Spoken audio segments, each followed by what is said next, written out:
दिशा academy में आप सभी का स्वागत है। मैं संतोष सर आपके बीच इंपेयरमेंट, डिसेबिलिटी एंड हैंडीकैप, क्षति, अक्षमता एवं दिव्यांगता तथा उसके मॉडल मैं लेके आया हूँ। इंक्लूसिव एजुकेशन का पार्ट चल रहा है, तो यहाँ पे क्षति, अक्षमता, विकलांगता के बारे में थोड़ी जाननी थी। यहाँ पे जो लोग हैं वो जानते हैं, बट थोड़े बहुत और जो है हम उसमें रिफ्रेश करेंगे, क्योंकि ये पार्ट है तो हमको खत्म करना है। ये पार्ट उससे लगा हुआ है तो उसको हमको फिनिश करना है। तो क्षति, अक्षमता और दिव्यांगता के बारे में जानेंगे, उसके क्या क्या वो है मॉडल्स हैं उसके बारे में जानेंगे। चलिए तो देखते हैं, शुरू करते हैं।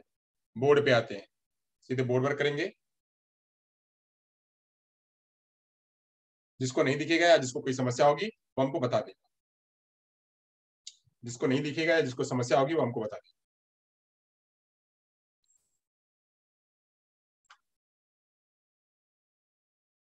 चलिए तो सबसे पहले बात करेंगे हम आईसीआईडीएच की। सबसे पहले बात करेंगे आईसीआईडीएच की। मुझे थोड़ा ब्लर दिख रहा है, कि आप लोगों को भी ब्लर दिख रहा है क्या? मेरा चेहरा बराबर नहीं दिख रहा है? मेरा चेहरा थोड़ा क्लियर नहीं हो रहा है, मुझे ऐसा लग रहा है।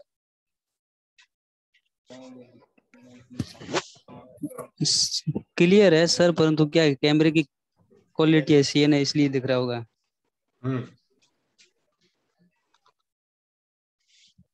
ये आपने सही कहा कि कैमरे की क्वालिटी जितनी रहेगी उतना ही में होगा। हाँ चलिए तो शुरू करते हैं। फाइल दे दी हमने, शुरू करते हैं आईसीआईडीएस के बारे में। सबसे पहले आईसीआईडीएस के बारे में जानेंगे कि आईसीआईडीएस क्या है। आईसीआईडीएस क्या है उसके बारे में जानेंगे। आईसीआईडीएच, आईसीआईडीएस क्या है? तो आईसीआईडीएस जो है एक इंटरनेशनल क्लासिफिकेशन है। जब दिव्यांग लोगों को कि जब ये बात होने लगी कि दिव्यांग लोग किस कैटेगरी में आएंगे, कहाँ पे आएंगे, किस रूप में जाने जाएंगे और कैसे कैसे क्या दिव्यांगता क्या होती है, सब लोग उसी में मिक्सिंग खिचड़ी थी कि दिव्यांग भी होते हैं और जो है क्षति भी ऐसी होती है, क्षमता भी ऐसी होती है, तो सब कुछ खिचड़ी था।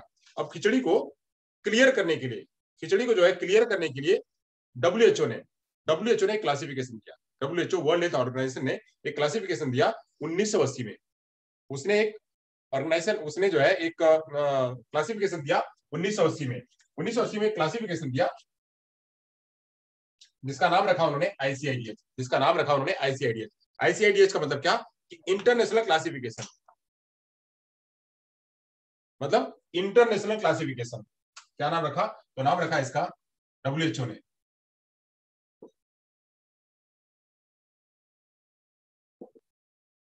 डब्ल्यूएचओ ने एक क्लासिफिकेशन दिया, international classification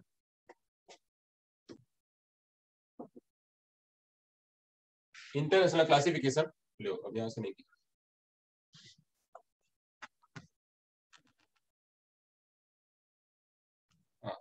international classification of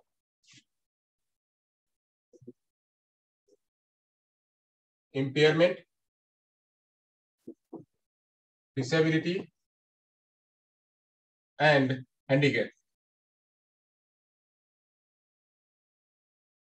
ये उन्होंने जो है एक क्लासिफिकेशन दिया।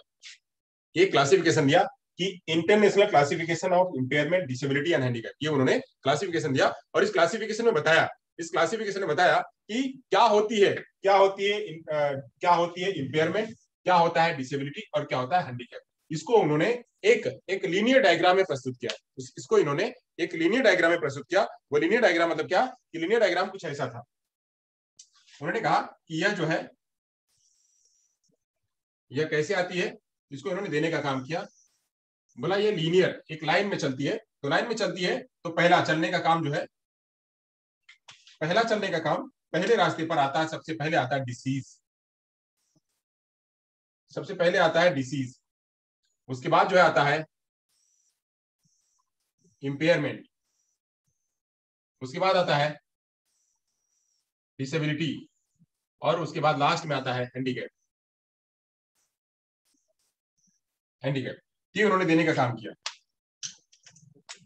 देने का काम किया इस तरह से उन्होंने बताया। कहा सबसे पहले जो है इंपेयरमेंट, सबसे पहले डिसीज,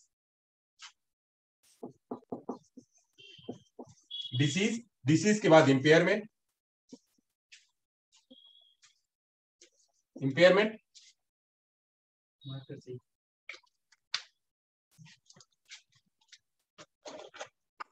मार्कर वगैरह नहीं लाए थे।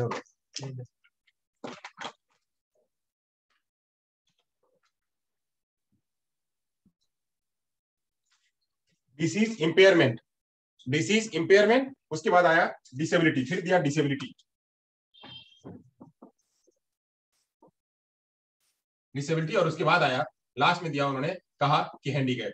अब ये आता कैसे, इसके बारे में चर्चा हमने बहुत पहले कर दिया हुआ, फिर भी मैं बताता हूं कि सबसे पहले किसी को होती है बीमारी, किसी को होती है बीमारी, बीमारी बीमारी किसी भी रूप में हो सकती है, बीमारी जो है वह किसी भी रूप में हो सकती है। वह बीमारी जो है, मान लीजिए हम आज किसी वजह से, ये बारिश का मौसम चल रहा है, तो बारिश के मौसम में जो है हम रोड पे जा रहे थे, तो रोड पे जाते जाते जो है हमको मतलब वहां पे धुएं से, धूल धक्कड़ से कोई आंख में कण में जो आंख, कुछ कण जो आंख में आकर के चले गए, तो हम जो है वो आंख की वजह से और उस धूल की वजह से पूरा सिर जो है भारी होने लगा और आंखें बिल्कुल लाल होने लगी। और हमने क्या किया, हमने उसमें इलाज नहीं किया, हमने कुछ दवाई नहीं खाई, और वो इलाज ना करने की वजह से आंखों को हमने पूरा रब किया, पूरा शरीर मस्तिष्क को जो है हमने पूरा उसका केयर नहीं किया और आंखों को खूब रब कर दिया।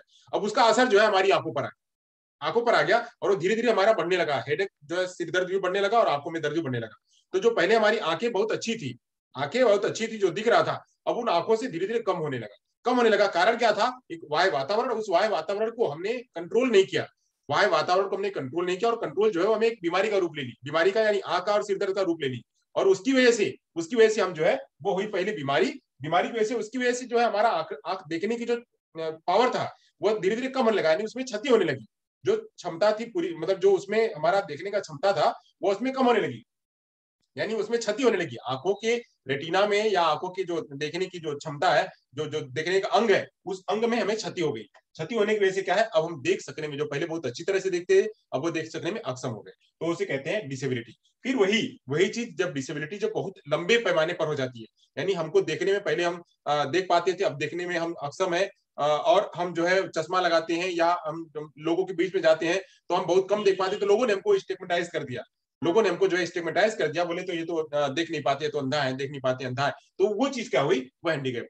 तो ऐसे ही सबसे पहले जो है वो बीमारी, कोई भी बीमारी जो है वो आती है, वो बीमारी आने का कारण क्या है, वो जन्मजात भी हो सकती है और वह वातावरण के कारण भी हो सकती है। तो जन्मजात या वातावरण के कारण आई बीमारी को अगर हमने कंट्रोल नहीं किया, उसको प्रिवेंट नहीं किया, उसको रोका नहीं, तो उसकी वजह से हमारा कोई अंग प्रत्यंग या किसी प्रकार का हमें मानसिक रूप से, शारीरिक रूप से कोई ना कोई हमारे में क्षति हो जाती है, और वो क्षति का कारण जो है आकर के आगे बनता है क्या, वो डिसेबिलिटी, और डिसेबिलिटी से आगे जाकर के बनता है हैंडीकैप। तो इस तरह से ये अलग अलग रूपों में जो है international classification of impairment, disability और हैंडीकैप ने जो है ये WHO ने इस प्रकार का एक क्लासिफिकेशन दिया, इंटरनेशनल क्लासिफिकेशन दिया 1980 में, उसमें ये जो है लीनियर डायग्राम उन्होंने समझाया। तो इस तरह से उन्होंने बताया एक मॉडल के रूप में, और इस मॉडल का नाम क्या रखा उन्होंने, इस मॉडल का नाम रखा लीनियर मॉडल। इस मॉडल का नाम रखा लाइनर मॉडल या लीनियर मॉडल।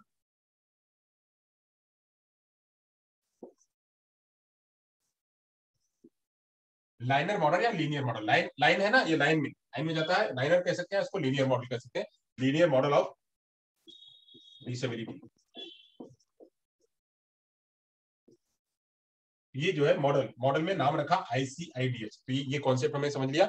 चलिए अब यहाँ से आगे बढ़ते हैं, अब यहाँ से एक एक को समझेंगे, क्या है इंपेयरमेंट, क्या है डिसेबिलिटी और क्या है हैंडीकैप, एक को समझेंगे, एक के बात को समझेंगे कि इंपेयरमेंट क्या होती है। अभी डिसीज के बारे में जान लिया कि बीमारी होती है, बीमारी जो है किसी प्रकार से हो सकती है, बीमारी जो है वो हमारे खान पान में या खान पान का व्यवस्थित ना होना, या फिर हमें लगातार जो है दवाओं का हम सेवन करें, या फिर जो है बाहरी वातावरण हो तो उस वजह से चिंता हो, या फिर हमारे अंगों में छिड़ता होने लगे, और उस वजह से जो है हमारे रोग प्रतिरोधक क्षमता कम होने लगे, तो उस वजह से हमको क्या होती है, बीमारी होती है। और इसी बीमारी की वजह से हमें जो है वह हम आगे जाकर के हमारा कोई अंग प्रत्यंग क्षतिग्रस्त होता है, और क्षतिग्रस्त होने की वजह से हमें अक्षमता होती है, और अक्षमता होने की वजह से हम जो है उसी को आगे जाकर के डिसेबिलिटी का नाम लेते हैं। चलिए यहां तक हो गया। अब हम बात करेंगे यहां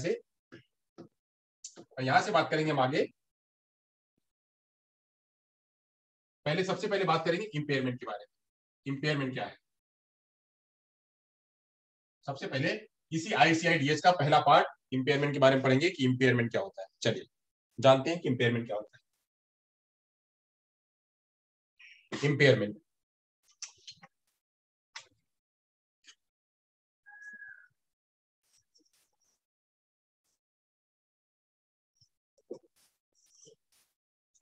इंपेयरमेंट के बारे में समझते हैं कि इंपेयरमेंट क्या है। इंपेयरमेंट क्या है, अब इंपेयरमेंट को पढ़ लेते हैं। इंपेयरमेंट क्या है? इंपेयरमेंट मतलब होता है क्षति। क्या होता है इसका मतलब? क्षति। इसे कहते हैं क्षति। क्षति मतलब क्या? क्षति को कह सकते हैं नुकसान। क्षति को कह सकते हैं नुकसान। अब नुकसान मान लीजिए कि एक और एग्जांपल ले लेते हैं। मान लीजिए कि जो है यह एक पेन है, यह पेन है, इस पेन की वजह से ये एक कारण बना, यह पेन है, इस पेन की वजह से हमने जो है, यह पेन नुकीलेदार है, नुकीलेदार हमको यहाँ पे लग गया, चोट में, यहाँ पे हाथ में चोट में लग गया। लगने की वजह से अब ये इसमें या कुछ धारदार हो सकता है या नुकीला हो सकता है। नुकीले की वजह से इसमें हो सकता है कि कुछ पॉइजन हो, या फिर ये टिटनस, ये इसके लोहा है तो लोहे की वजह से हमको टिटनस भी हो गया। ये लग गया, हमने इसका दवा इलाज नहीं किया तो हमको टिटनस हो गया। टिटनस जो है ये यहाँ पे लगने की वजह से इस टिटनस को, इसका पूरा असर जो है हमारे पूरे शरीर में हो गया, यानी यहाँ से मतलब इस पूरे हाथ में हो गया। अब हाथ में हो गया, पहले हम हाथ से पूरा काम कर पा रहे थे, अच्छी तरह से कर पा रहे थे, बस एक कारण था, ये कारण था, इसके यहाँ से लगने से हमको टिटनस हो गया। टिटनस ऐसी है क्या, एक उसको कह सकते हैं बीमारी, कह सकते हैं एक तरह की बीमारी। तो टिटनस हो गया। अब टिटनस यहाँ पे हमको हो गया फोड़ी फुंसी के रूप में। अब वो पूरा उसके अंदर पॉइजन हो गया, हमने इलाज नहीं किया, पॉइजन हो गया, वो पूरा पॉइजन जो है फैल गया, पूरा हाथ तक फैल गया। और ऐसा है कि यहाँ से आगे बढ़ने की कोशिश कर रहा है, यहाँ से आगे बढ़ने की कोशिश कर रहा है। डॉक्टर ने कहा कि भाई पॉइजन ज्यादा बढ़ रहा है, अगर हम आपके हाथ को यहाँ से काट देंगे, हाथ को अगर हम यहाँ से काट देंगे तो क्या होगा, ये पॉइजन आगे नहीं जा पाएगा, पॉइजन आगे नहीं जा पाएगा, तो इस हाथ को हम काट देते हैं। तो काटने पर ये यहाँ से यहाँ तक जो है कट गया। पहले हाथ बिल्कुल बराबर था, अभी अंग क्या हो गया, अंग जो है अंग में क्षति हो गई, अंग में हमारे क्षति हो गई। ये हो गया दूसरा। मान लीजिए कि यही हम फिजिकली की बात करते हैं अभी, तो फिजिकल में हमको यहाँ पे किसी वजह से जो है वो ये इतना इलाका, मतलब यहाँ से यहाँ तक का भाग जो है, यहाँ से यहाँ तक भाग किसी जलने की वजह से या किसी वजह से ये इतना काम नहीं कर रहा है, किसी बीमारी की वजह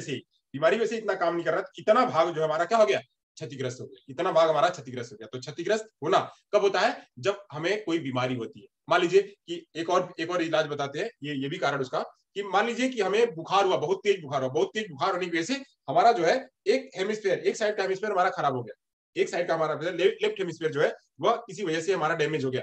तो लेफ्ट हेमिस्फेयर पहले बढ़िया था, अब वो अंग जो है वह बीमारी की वजह से वो लेफ्ट हेमिस्फेयर हमारा जो है वह डैमेज हुआ, वहां पे क्षतिग्रस्त हुई। तो क्षतिग्रस्त होने की वजह से अब हम क्या है, हम सोच नहीं पा रहे, हम कर नहीं पा रहे, हम उसको रिसिप्ट नहीं कर पा रहे, एक्सप्रेस नहीं कर पा रहे, वो चीज में हमें तकलीफ हो रही है। या हम जो है लेफ्ट से होने की वजह से राइट की चीजें जो है हम कर नहीं पा रहे हैं, तो हाथ नहीं उठा पा रहे हैं, कर नहीं पा रहे हैं, ये सब चीजें जो है वो क्षति होती है। ऐसे ढेर सारे एग्जाम्पल जो है आप ले सकते हैं। तो क्षतिग्रस्ता क्या होती है, क्षतिग्रस्ता के बारे में समझते हैं। तो क्षतिग्रस्ता जो है यह अंग स्तर पर गड़बड़ी, किसी अंग स्तर पर गड़बड़ी को हम क्षति कहते हैं।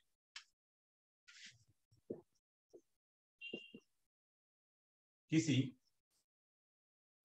अंग स्तर पर, किसी अंग स्तर पर गड़बड़ी, किसी अंग स्तर पर गड़बड़ी को क्षति कहते हैं।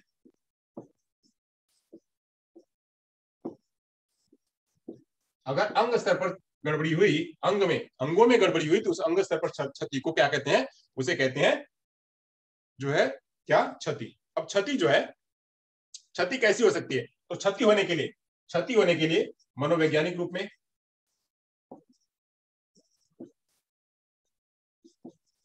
मनोवैज्ञानिक रूप में, मनोवैज्ञानिक रूप में, शारीरिक रूप में, मनोवैज्ञानिक रूप में, शारीरिक रूप में, या फिर अंग के रूप में, अंग के रूप में, अंग के रूप में किसी भी जगह पे टेक्नो कॉमन, हुई टेक्नो कॉमन, ये टेक्नो कॉमन कौन है,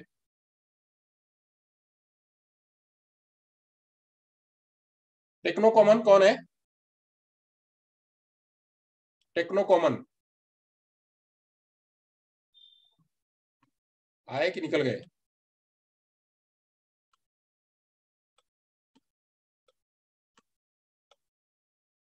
टेक्नो कॉमन कौन है,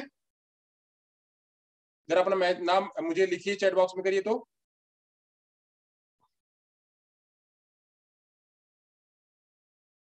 टेक्नो कॉमन जी, किशन दान, तो नाम सही करो,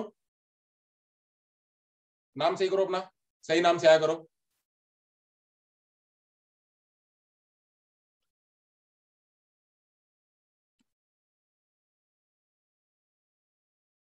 चलिए, तो मनोवैज्ञानिक रूप में, यानी मैंने बताया कि ये बीमारी होने की वजह से हमारा ये पूरा जो मस्तिष्क है, मस्तिष्क जो है खराब हुआ है, लेफ्ट हेमिस्फीयर या राइट हेमिस्फीयर, लेफ्ट हेमिस्फीयर खराब हुआ या राइट हेमिस्फीयर खराब हुआ, तो उस खराब होने की वजह से, खराब होने की वजह से हम जो है वहां पे क्या है, हमें वहां पे तकलीफ हो रही है, हम सोच नहीं पा रहे हैं, हम समझ नहीं पा रहे हैं, या हम काम नहीं कर पा रहे हैं, या हम वस्तुओं को उठा नहीं पा रहे हैं, रेगुलेट नहीं कर पा रहे हैं। तो रेगुलेट ना कर पाने पे ये मस्तिष्क की क्षति होने की वजह से हम क्या है, काम नहीं कर पा रहे हैं। फिर शारीरिक क्षति, मैंने आपको बताया शारीरिक क्षति, यहाँ कोई लग गया तो शारीरिक क्षति। अंग, कोई अंग है, अंग जो है हमारा कट गया या अंग नहीं है, मान लीजिए ये अंग है, ये अंग हमारा, ये कान है, कान हमारा किसी वजह से निकल गया, किसी वजह से निकल गया या है ही नहीं, है ही नहीं, तो हम क्या करेंगे, हमारे पास कान है, ये एनाटॉमी है, ये एनाटॉमी नहीं है, या नाक है, नाक नहीं है, या ये मुंह, ये इतना नहीं है, या इतना हमारा ये क्षतिग्रस्त हो गया है, या हमारी आंख जो है क्षतिग्रस्त हो गई है। इस क्षतिग्रस्तता होने की वजह से, या ये ना होने की वजह से, या इसमें कोई गड़बड़ी होने की वजह से, या ना होने की वजह से, या इसमें कोई गड़बड़ी होने की वजह से, जो कुछ भी हम पहले सक्षम था फिर हम उसको कर नहीं पा रहे, उसी को कहते हैं क्या, क्षति। पहले थी अब वो नहीं है। क्षति मतलब क्या, नुकसान। अब वो नुकसान पहले सही है, अब इसमें किसी न किसी रूप में बीमारी होने की वजह से नुकसान हो गया, तो नुकसान को कहते हैं क्या, क्षति। तो मनोवैज्ञानिक रूप में, शारीरिक रूप में, अंग के रूप में, अंग के रूप में लॉस होना, के रूप में लॉस, कमी होना,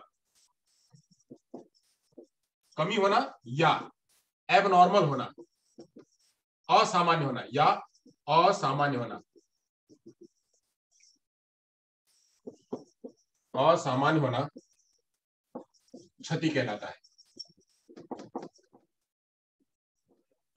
क्या, तो मनोवैज्ञानिक रूप में, शारीरिक रूप में, अंग के रूप में कमी होना या असामान्य होना, उसका असामान्य होना मतलब जैसे मैंने कहा कान, कान हमारा इतना बड़ा है, अब कान बिल्कुल बिल्कुल इतना छोटा है, कान इतना छोटा है, तो अब यह कान बिल्कुल बंद है, तो एबनॉर्मल कान हुआ, हमारा कान जो है एबनॉर्मल। आंखें इतनी होनी चाहिए, आंखें इतनी होनी चाहिए, आंखें जो है वो बिल्कुल छोटी सी है, छोटी सी है, और आंखें खुल नहीं रही है, तो क्या है, आंख एबनॉर्मल है, आंख एबनॉर्मल है। हाथ जो है, ये मस्तिष्क, मस्तिष्क जो है बिल्कुल बड़ा होना चाहिए, तो वहां पे हाइड्रोसिफेली या माइक्रोसिफेली, हाइड्रोसिफेली या माइक्रोसिफेली का रूप ले रहा है, तो एबनॉर्मल हो गया। नॉर्मल नहीं, एबनॉर्मल है। एबनॉर्मल होने की वजह से भी क्या, हम जो है वो काम जो सारी सही रूप में कर सकते हैं वो नहीं कर सकते। तो वैसे ही ये उसका एबनॉर्मल होना या उसमें कमी होना, क्षति होना, नुकसान होना, वो सब कहलाता है क्या, क्षति। तो सब क्षति की कैटेगरी में आते हैं। वही बात करते हैं कि इसमें डब्ल्यूएचओ के अनुसार, डब्ल्यूएचओ ने क्या कहा, तो डब्ल्यूएचओ कहता है कि शारीरिक मानसिक कार्यात्मक निर्धारकों पर हुई गड़बड़ी,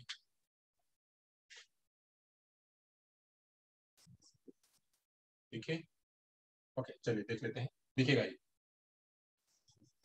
डब्ल्यूएचओ, डब्ल्यूएचओ के अनुसार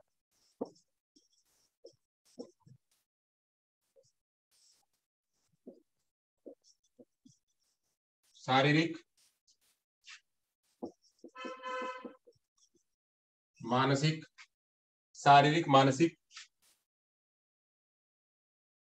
एवं कार्यात्मक, शारीरिक मानसिक एवं कार्यात्मक, शारीरिक मानसिक एवं कार्यात्मक, शारीरिक मानसिक एवं कार्यात्मक गड़बड़ी, गड़बड़ी क्षति होती है, क्षति होती है। इसमें, इसमें क्षति कुछ सीमा तक, कुछ हद तक, कुछ सीमा तक, अथवा अथवा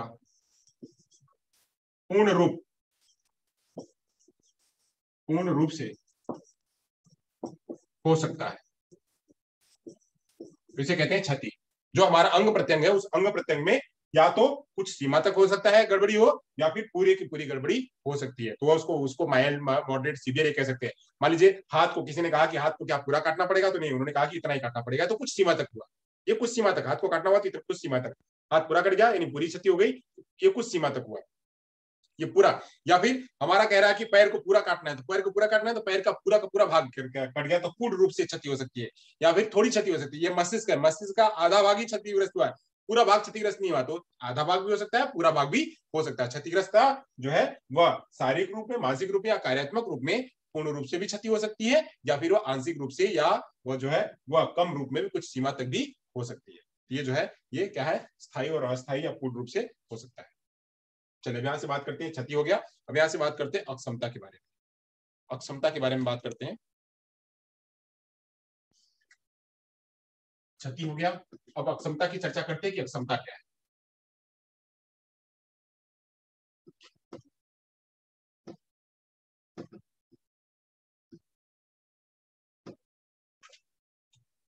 अक्षमता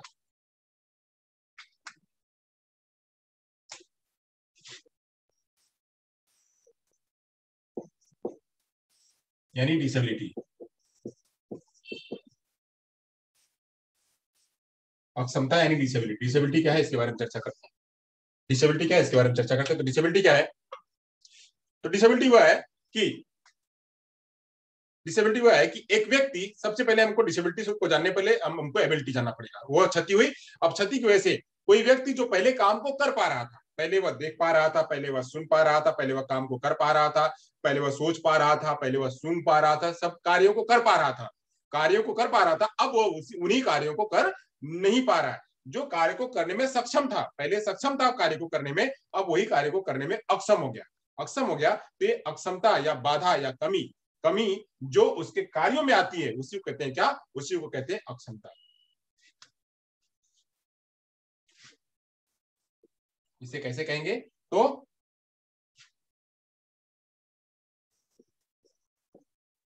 अक्षमता का संबंध, अक्षमता का संबंध व्यक्ति के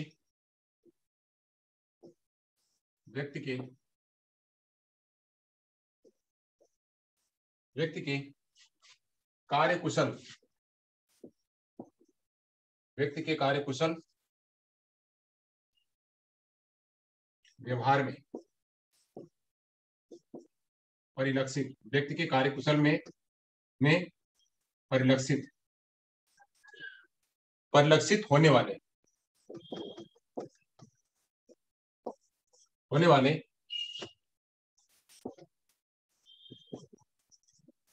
एकीकृत एवं मिश्रित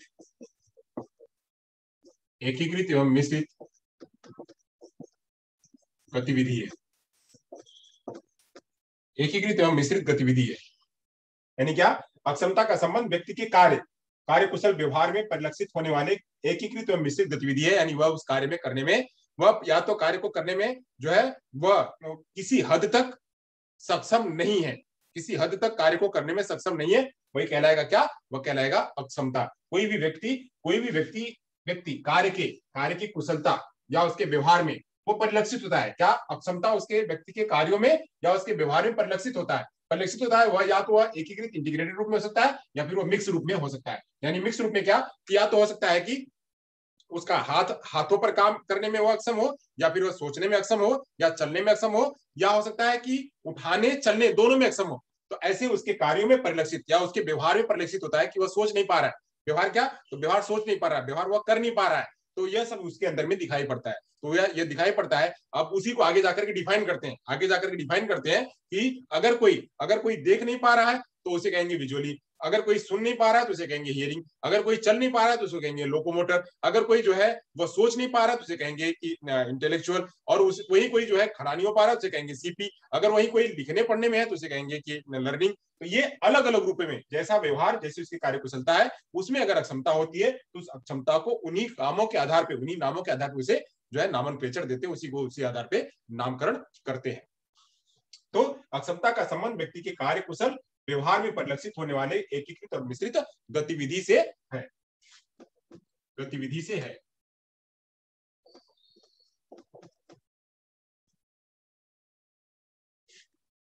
यहां और एक ले लेते हैं। अब यहां पे व्यक्ति द्वारा किए जाने वाले सामान्य कार्यों सामान्य कार्यों सामान्य कार्यों की श्रेणी से बाहर आ जाना, की श्रेणी से बाहर आ जाना, सामान्य कार्यों की श्रेणी से, यानी जो व्यक्ति द्वारा किए जाने वाला जो सामान्य कार्य उस श्रेणी से बाहर आ जाना, उस श्रेणी से बाहर आ जाना वो भी क्या कहलाता है, बाहर आ जाना या बाधा उत्पन्न होना, या बाधा उत्पन्न होना अक्षमता कहलाता है।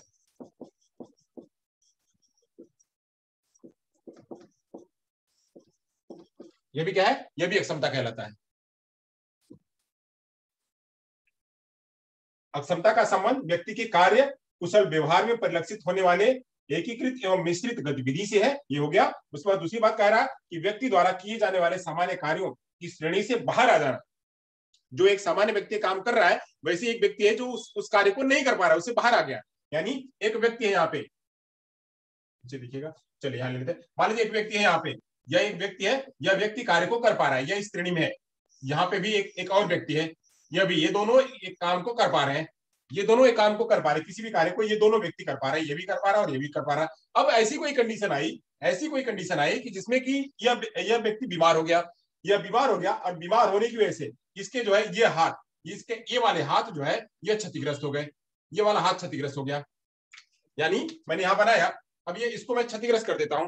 मान लीजिए यह जो है यहाँ पे क्षतिग्रस्त हो गया, ये वाला हाथ इसका क्षतिग्रस्त हो गया और यह पैर भी इतना क्षतिग्रस्त हो गया, ये दो चीजें इसकी क्षतिग्रस्त हो गई। यानी यहाँ पे क्षतिग्रस्त आ गई और यहाँ पे क्षतिग्रस्त आ गई। अब ये जो काम को कर पा रहा था, ये चल भी पा रहा था, ये व्यक्ति चल भी पा रहे थे और ये व्यक्ति कर भी पा रहे थे। अब ये वाला व्यक्ति जो है ये चलने में थोड़ा सा अक्षम हो गया है और ये जो है काम करने में अक्षम हो गया, क्योंकि इसका ये वाला पैर और ये वाला हाथ दोनों जो है यहाँ पे प्रभावित हुआ है। तो प्रभावित हुआ है तो अब ये क्या हो गया, अब इस श्रेणी में जो इस काम को कर रहा था, इस श्रेणी से इसको निकाल करके कहा भैया आप तुम बाहर चले जाओ, अब यहाँ आ जाओ।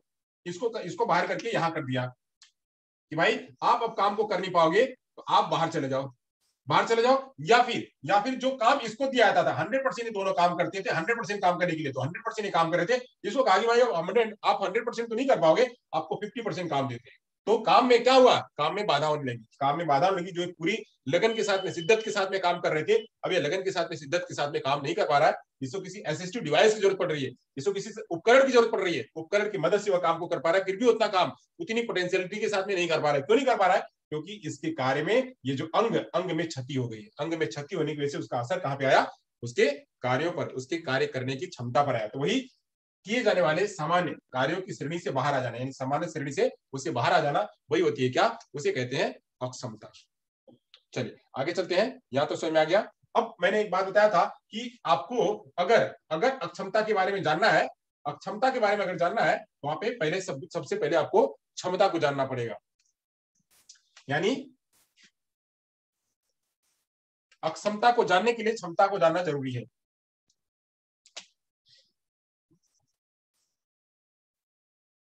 अक्षमता को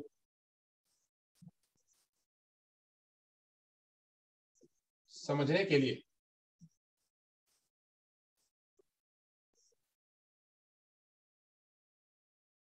क्षमता समझना जरूरी है।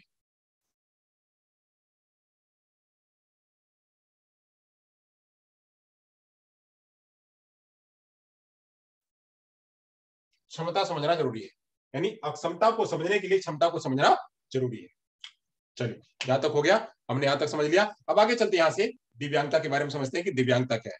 अक्षमता के बारे में हमने जान लिया, आईसीआईडीएस के बारे में जान लिया, इसके बाद हमने जो है वह हमने इंपेयरमेंट के बारे में जाना, डिसीज के बारे में थोड़ी सी हमने बात कर ली, तो डिसीज जान लिया, फिर इंपेयरमेंट के बारे में जान लिया, फिर हमने डिसेबिलिटी के बारे में जाना। अब हम यहाँ से समझते हैं क्या, यहाँ से समझते हैं हम हैंडीकैप। हैंडीकैप क्या है, चलिए अब यहाँ से हैंडीकैप को समझते हैं। अगर किसी प्रकार का कोई प्रश्न होगा तो हमसे जरूर पूछेगा, किसी को किसी प्रकार का कोई प्रश्न होगा तो हमसे जरूर पूछेगा।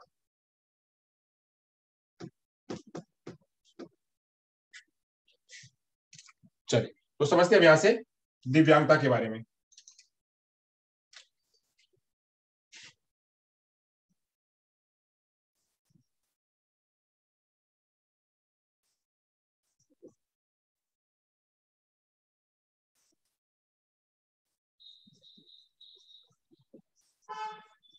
वैसे हैंडीकैप शब्द अब बंद कर दिया गया, हैंडीकैप की जगह पे पर्सन विद डिसेबिलिटी आ गया है, हैंडीकैप की जगह पे पर्सन विद डिसेबिलिटी आ गया, तो हैंडीकैप शब्द जो है वो यहाँ से हमारे उसमें से निकाल दिया गया है। तो हैंडीकैप शब्द कहना नहीं होता है, बट हमारे आईसीआईडीएच में ये शब्द है, तो हमको उसको जानना जरूरी है, उसको समझना जरूरी है कि आईसीआईडीएच में बात करी गई थी इसकी। तो हैंडीकैप क्या है, हैंडीकैप जो है, हैंडीकैप को समझ लेते हैं कि हैंडीकैप क्या है।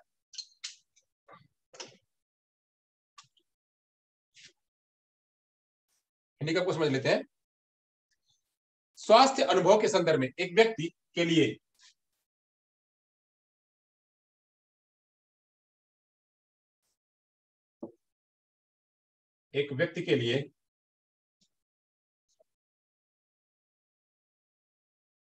क्षति अक्षमता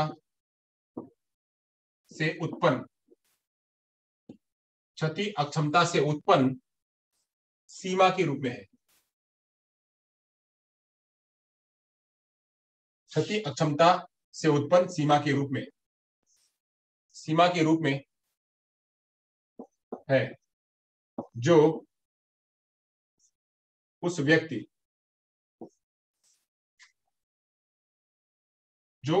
की भूमिका, जो उस व्यक्ति की भूमिका की पूर्ति, उस व्यक्ति की भूमिका की पूर्ति में बाधा डालती है,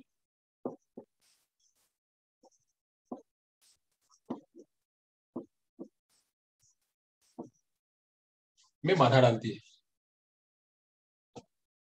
ये क्या है, उसे कहेंगे क्या, उसे कहेंगे दिव्यांगता।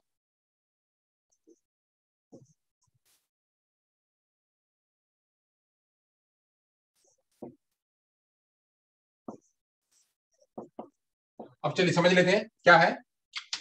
एक व्यक्ति के लिए क्षति अक्षमता से उत्पन्न सीमा के रूप में, यानी अब यहाँ पे हमने कहा कि एक व्यक्ति है, इसको एक उदाहरण के जरिए समझ लेते हैं। एक यहाँ पे व्यक्ति है, अब यह व्यक्ति है, यह व्यक्ति पहले बिल्कुल सामान्य था, पहले व्यक्ति सामान्य था, इसको किसी बीमारी की वजह से, इसको बीमारी की वजह से इसके यहाँ पे, इसके मस्तिष्क में ये वाला भाग जो है, ये वाला भाग इसका क्षतिग्रस्त हुआ, क्षतिग्रस्त होने की वजह से, अब ये वाला क्षतिग्रस्त होने की वजह से ये सारे भाग जो है काम करना बंद हो गए, यानी काम कम किया। अब ये जो है किसी असिस्टिव डिवाइस के, सहायक उपकरण की वजह से चल रहा है, सहायक उपकरण लेकर के चल रहा है। अब सहायक उपकरण लेकर के चल रहा है, इसका मस्तिष्क भी जो है, या जो मेंटल लेवल है, जो मेंटल लेवल है, ये भी पहले अच्छी तरह से काम करता था, अब अच्छी तरह से काम नहीं कर रहा है। अब काम नहीं कर रहा है, तो अब जब ये समाज में आया, यहां से आकर के जब ये समाज में आया, तो इस समाज में जो रहने वाले लोग हैं, इस समाज में जो रहने वाले लोग हैं,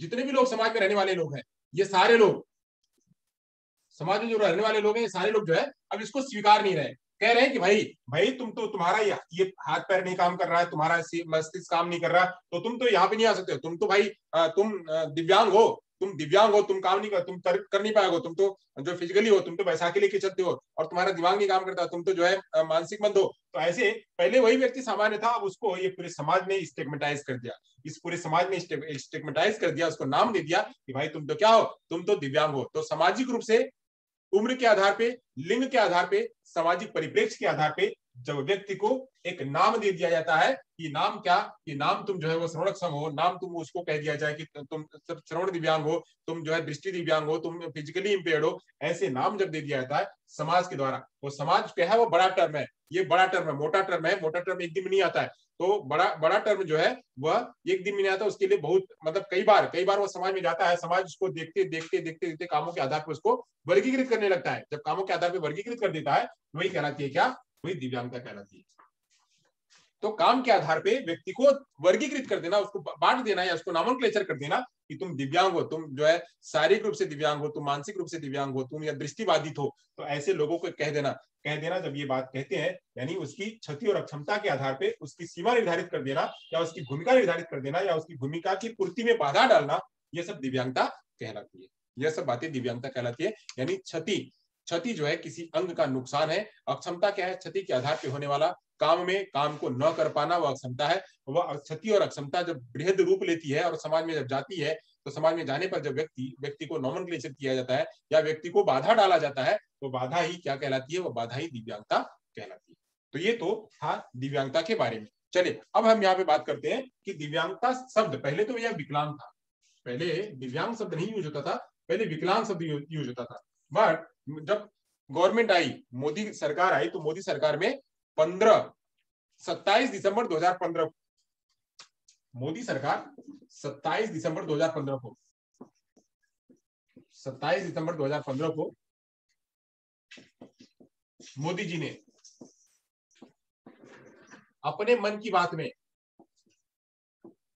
अपने मन की बात रेडियो का कार्यक्रम मन की बात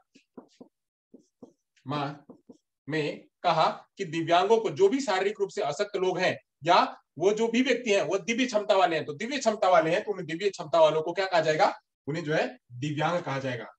में कहा कि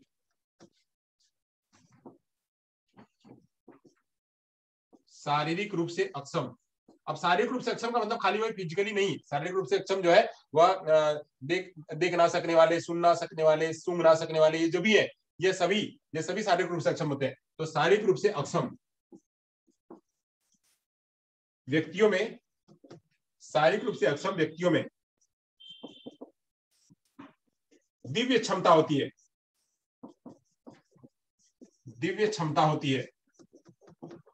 अतः इन्हें विकलांग ना कहकर दिव्यांग शब्द दिया जाएगा, दिव्यांग शब्द से संबोधित किया जाएगा।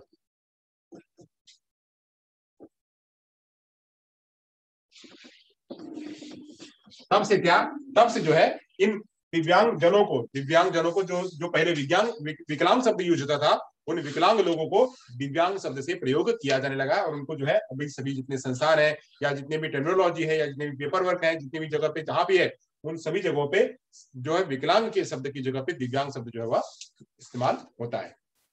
तो क्या अब हमने बात करी यहाँ पे विकलांग की, तो दिव्यांगता की बात कर ली। अब दिव्यांगता के बारे में के बाद हम बात करते हैं डिसेबिलिटी के कुछ मॉडल, की चर्चा कर लेते हैं। दिव्यांगता के जो मॉडल क्या क्या है। तो अब यहाँ पे दिव्यांग शब्द होगा हमारा हो गया, हमने यहाँ पे क्षति पढ़ लिया, अक्षमता पढ़ लिया, दिव्यांगता पढ़ लिया, ICIDH पढ़ लिया। अब यहाँ से कुछ मॉडल पढ़ लेते हैं के मॉडल है, दिव्यांगता के मॉडल है।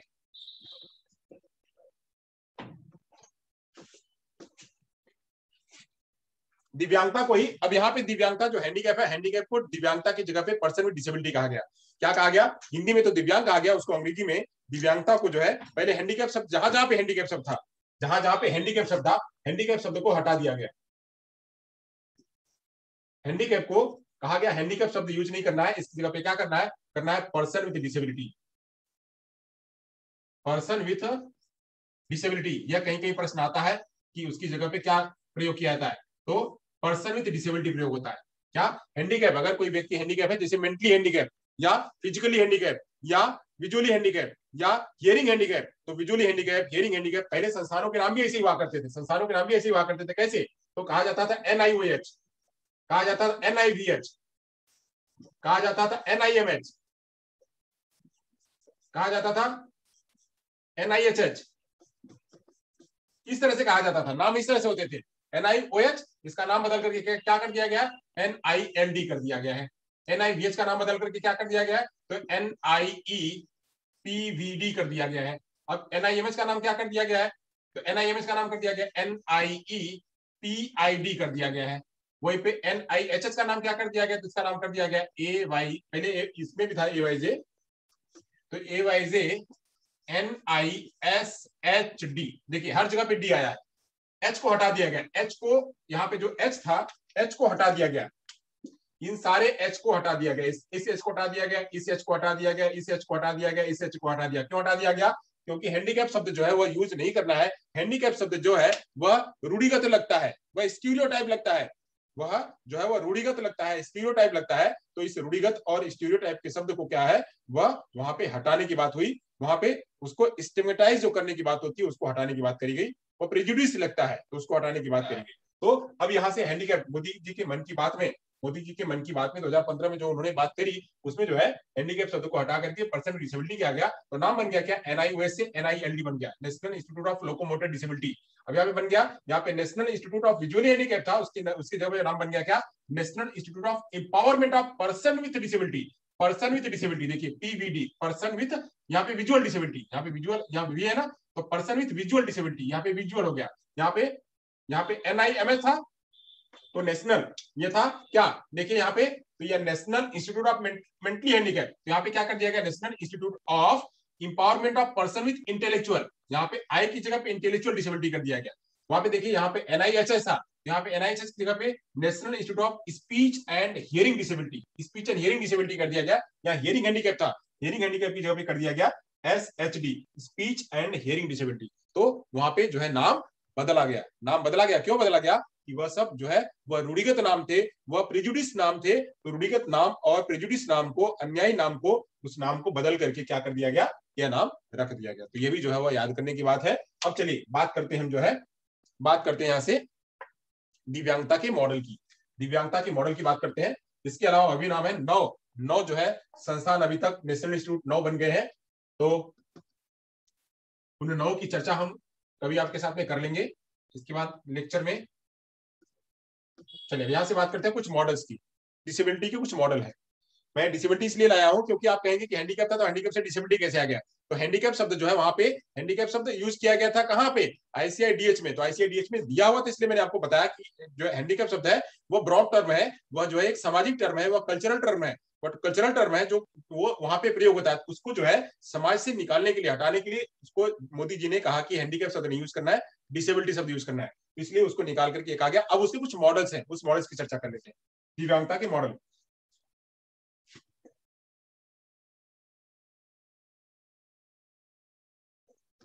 Models of disability, models of disability, models of disability की चर्चा करते हैं। क्या है मॉडल्स ऑफ डिसेबिलिटी, तो मॉडल्स ऑफ डिसेबिलिटी जो है कुल 4 है। कितने हैं, 4। तो पहला मॉडल, नहीं 5 है, पहला मॉडल है, दूसरा मॉडल है, तीसरा मॉडल है, चौथा मॉडल है और 5वां मॉडल है। कुल 5 मॉडल है, कुल 5 मॉडल है। 5 मॉडलों को समझते हैं।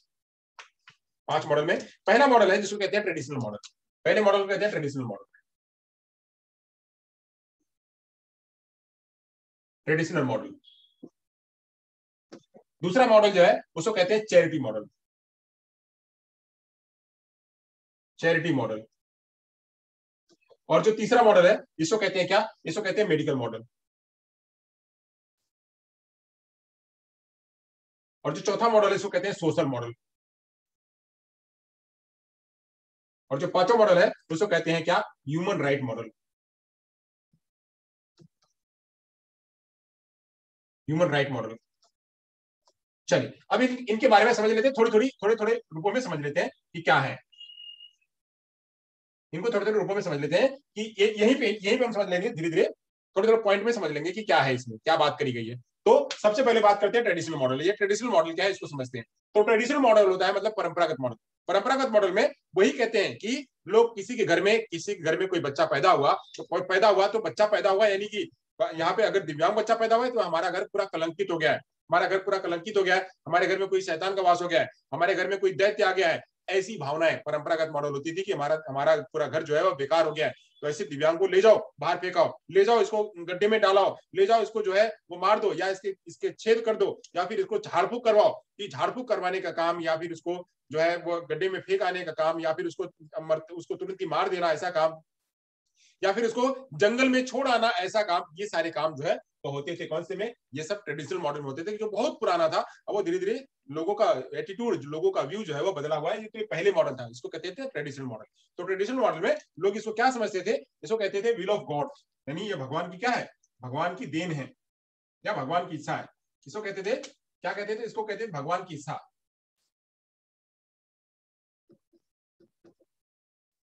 भगवान की इच्छा,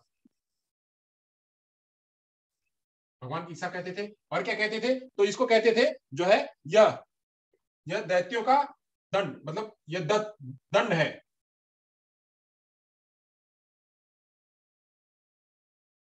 दैत्य के रूप में दंड है, दैत्य के रूप में दंड है, इसको दैत्य के रूप में दंड भी मानते थे। और क्या मानते थे कि यह जो है यह मनुष्य के पुराने कर्मों का फल है, मनुष्य के कर्मों का फल है। ये सब मानते थे किसमें? ट्रेडिशनल मॉडल में मानते थे। ट्रेडिशनल मॉडल में मानते थे कि यह भगवान की इच्छा है, यह दैत्यों के रूप में दंड है, मनुष्य के कर्मों का यह फल है, तो मनुष्य के कर्मों का फल यह, इसको जानते थे। चलिए अब आगे बात करते हैं। चैरिटी मॉडल क्या है? चैरिटी मॉडल में क्या? दान की भावना। चैरिटी मॉडल को कहते हैं दान का मॉडल। तो दान का मॉडल यानी अगर कोई दिव्यांग बच्चा पैदा हुआ तो उसको दान दे दो। दान दो यानी उसको खाने पीने के लिए दे दो ताकि वो अपना जीवन सफर कर सके। वहां पे उसको 2 रुपए 4 रुपए दे दो। ऐसे ऐसे लोग जो है वह देखते हैं कि आप लोग जो दिव्यांग होते हैं या किसी रूप से डिप्राइव्ड लोग होते हैं, वह जाकर के मंदिर में, मस्जिद में या फिर रोड के किनारे वह जो है वो भीख मांगते हैं, भीख मांग करके अपना जीवन करते हैं। तो लोग क्या करते हैं? उसको दे देते हैं कुछ। तो चैरिटी दे दो, लाओ भाई कुछ रुपए पैसे दे दो कि अपना जीवन यापन कर लेगा। ऐसे फिर बाद में आया, थोड़ा सा आगे बढ़ा तो चैरिटी मॉडल आया। चैरिटी मॉडल आया कि लोगों को थोड़ा, इनको भी चलो प्रमोट करो, ये लोग भी अपने भाग है, समाज के भाग है, तो इनको थोड़ा प्रमोट करो। तो चैरिटी मॉडल है, प्रमोट करने का मॉडल है। तो प्रमोट करने के मॉडल में यहाँ पे यह लोग, इनको कहा जाने लगा कि ये लोग यूजलेस है और ये लोग डिपेंडेंट रहते हैं। इनको कहा जाने लगा कि ये लोग यूजलेस हैं। चैरिटी मॉडल में कहा गया क्या? यूजलेस कहा गया, यूजलेस कहा गया या डिपेंडेंट कहा गया? यूजलेस कहा गया या डिपेंडेंट कहा गया कि ऐसे लोग, ऐसे जो दिव्यांग लोग हैं, ये लोग यूजलेस हैं या बेकार हैं और ये लोगों पर निर्भर रहते हैं। बेकार हैं, निर्भर रहते हैं। तो बेकार और निर्भर की बात करी गई। और क्या कहा गया? इनको कहा गया कि इनको दान, इनको जो है रुपए पैसे दे दीजिए, तो रुपए पैसे दे दीजिए तो ये जो है अपना काम करने लगेंगे। या बर्डन होते हैं, सोसाइटी पे बर्डन होते हैं, समाज पर बोझ, समाज पर बोझ के रूप में इन्हें चैरिटी मॉडल पर समाज के बोझ के रूप में जाना गया। यानी बोझ है तो बोझ चलो ढोना है, जब तक बोझ रहेगा तब तक इसको ढोना है। तो बोझ को ढोने के लिए लोग चैरिटी मॉडल लेके आए कि इसको जो है वह लेके जाना है। तो ये बातें जो है चैरिटी मॉडल में आई कि चैरिटी मॉडल में इनको दान देकर के इनको आगे बढ़ाना है। इनको कहा जाएगा क्या कि ये समाज के निचले तबके वाले हैं, समाज के सबसे निचले तबके के रूप में इनको जाना जाता है। समाज के सबसे निचले तबके,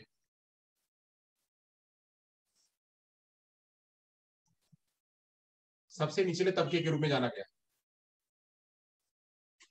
तो ये था क्या? Medical model. चलिए बात करते हैं, सॉरी चैरिटी मॉडल। अब यहां से बात करते हैं किसकी? मेडिकल मॉडल की। मेडिकल मॉडल में अब जैसे पहले ये था ट्रेडिशनल मॉडल, तो ट्रेडिशनल मॉडल से लोगों का ध्यान जो है आगे आया चैरिटी मॉडल में आया कि लोग उनको थोड़ा स्वीकारने लगे। चलो पैसे देकर के इनको जो है रुपए पैसे देकर के आगे बढ़ाने लगे। फिर उसके बाद थोड़ा और आया कि चलो रुपए पैसे दे रहे हैं, इसको देखते हैं अगर इलाज करा देते तो क्या होता है। इलाज कराते हैं, आंख अगर खराब हुई, इसका जो हाथ खराब हुआ या इसका कान खराब हुआ, ये भीख मांग रहा है, तो भीख मांगने की वजह से हम इसको पैसे देकर के इसको बोझ मान करके करा रहे हैं। चलो इसको अगर हम इसका दवा करा दे, देखिए इलाज उपलब्ध है क्या?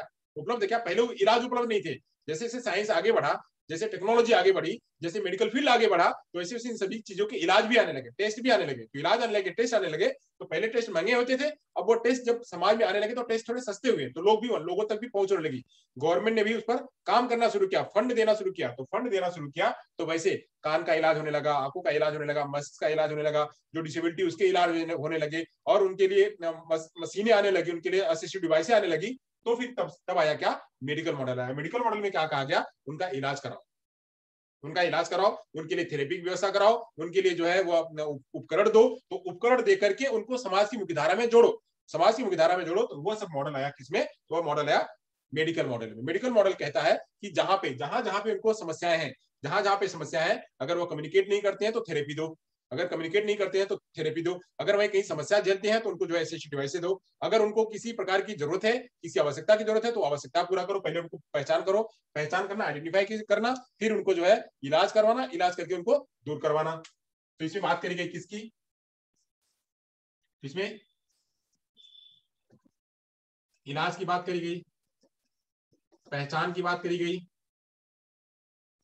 हस्तक्षेप की बात करी गई, पहचान इलाज की बात करी गई, पहचान की बात करी गई, हस्तक्षेप की बात करी गई, फिर प्रशिक्षण की बात करी गई, प्रशिक्षण की, थेरेपी की बात करी गई और पुनर्वास की बात करी गई।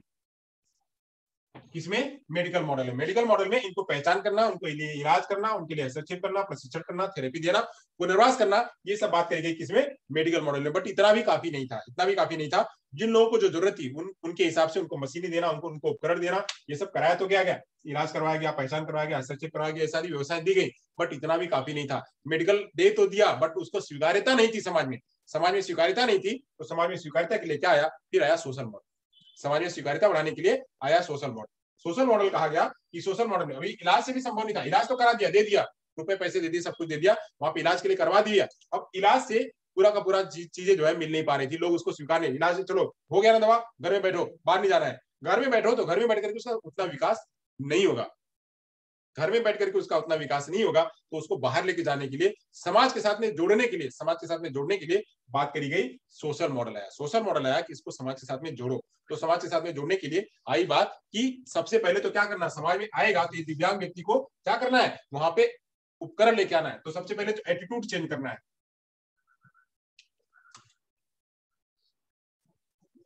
लोगों का दृष्टिकोण, दृष्टिकोण चेंज करना, दृष्टिकोण बदलना आया। फिर जो है वह सुगम्य वातावरण बनाना, यानी एक्सेसिबल, एक्सेसिबल जो जो जगह है उनको एक्सेसिबल बनाना, व्यवस्थाएं देना। गवर्नमेंट ने व्यवसाय देना शुरू किया।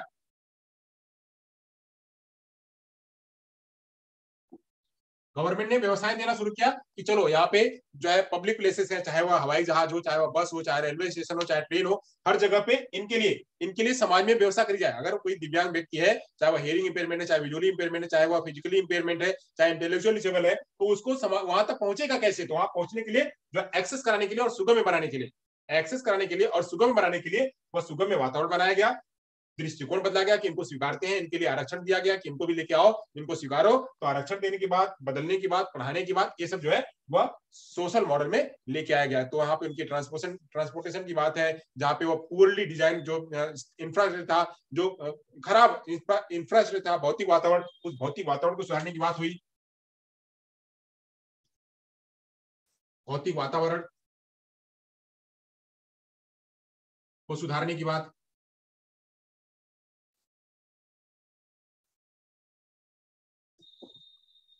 ये सब बातें जो है आई, जहां पे निगेटिव एटीट्यूड था, उन निगेटिव एटीट्यूड को बदलना कि लोगों को स्वीकार करो, समाज में लेके आओ। तो फिर उसके बाद में आया सोशल मॉडल, कि सोशल मॉडल में लोगों को अटैच किया गया। जो दिव्यांग व्यक्ति थे, जो दिव्यांग व्यक्ति किसी न किसी रूप में कटे हुए थे, मेडिकल मॉडल से घर में बैठे हुए थे लेकर के, वो उनका इलाज करा दिया जाता था, उनको जो समाज में जोड़ा गया, समाज में जोड़ने की बात हुई। इनको जब जोड़ेंगे तो मुख्य धारा में आएंगे, और मुख्य धारा में आएंगे तो अपनी बातों को कह पाएंगे, इनका भाषा का विकास होगा, संज्ञान का विकास होगा, ओवरऑल डेवलपमेंट होगा। ये भी हमारे देश के जो इकोनॉमी है, हमारे देश की जो जीडीपी है, उसमें ये अपना कंट्रीब्यूशन दे पाएंगे। तो कंट्रीब्यूशन देने के लिए सोशल मॉडल लेके आया गया।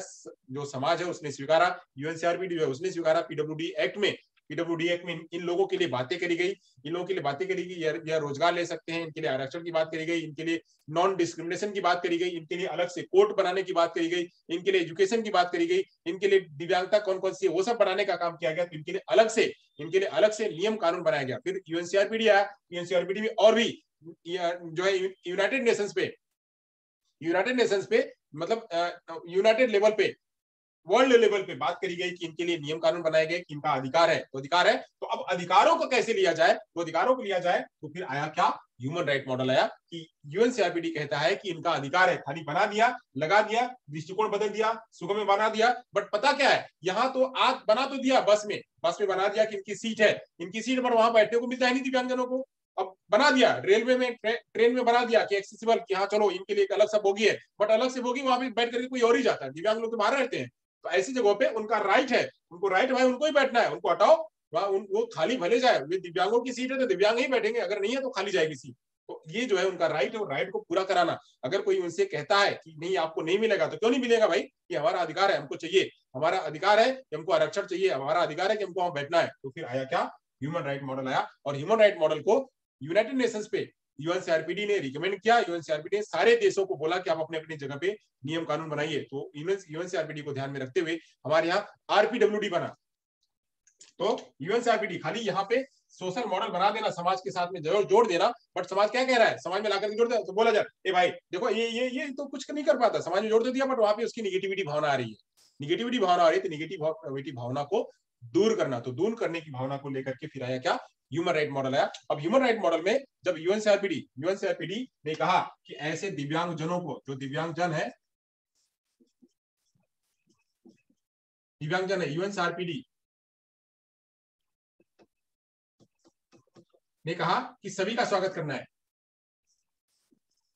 सभी का स्वागत करना है, सभी का स्वागत करना है, सभी के लिए जो राइट्स हैं, जो मनुष्य के जो राइट है, जो ह्यूमन राइट है, वो सारे ह्यूमन राइट सभी को मिलने चाहिए।